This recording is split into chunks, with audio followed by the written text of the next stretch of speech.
Bagaimana kalau di masjid dekat rumah kita ada kuburan? Apakah harus diruntuhkan masjidnya? Atau gimana Ustaz?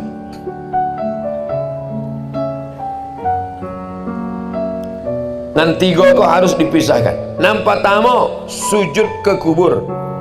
Nang kedua sholat di masjid yang di sampingnya ada kubur. Nang ketiga sholat di atas kubur. Iko jangan disamakan. Ambil ulang sekali lagi. Nang pertama sujud ke kubur. Iko kubur, sujudnya ke kubur. Allahu Akbar. Itu haram karena meminta kepada kubur. Nang kedua sholat di masjid, tapi di samping masjid itu ada kubur, maka tak masalah. Karena di samping Masjid Husain di Kairo depan Al-Azhar ada masjid. Di samping masjid itu tapi ada dinding. Di samping masjid itu ada makam kepala Sayyidina Husain. Masjid Said Badawi. Ini masjid tapi ada dinding.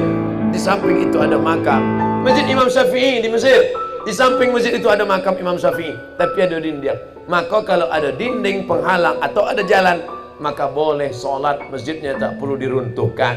Lalu yang kata Nabi, janganlah kamu sholat kalau ada kubur. La'anallahu al-yahud wan nasara. Allah melaknat Yahudi, Allah melaknat Nasrani. Ittakhadhu qubur anbiya'ihim masajid. Mereka merubah kubur menjadi masjid. Itu yang tak boleh. Abdul Somad meninggal. Setelah Abdul Somad meninggal sekian tahun, lalu atas kubur ini diratakan, dibangun masjid di atasnya. Untuk mengenang Abdul Somad, dibangun masjid di atas kubur Abdul Somad. Namanya Masjid As-Somadiyah. Haram sholat di atas itu, karena langsung di atas kubur. Adapun masjid di samping, ada penghalangnya jalan, ada dinding, maka sholat di situ sah. Tidak masalah. Kalau ada orang mempermasalahkan sholat di masjid yang ada kubur di sampingnya, maka semua orang yang sholat di Masjid Nabawi tidak ada yang sah. Karena di samping Masjid Nabawi ada makam.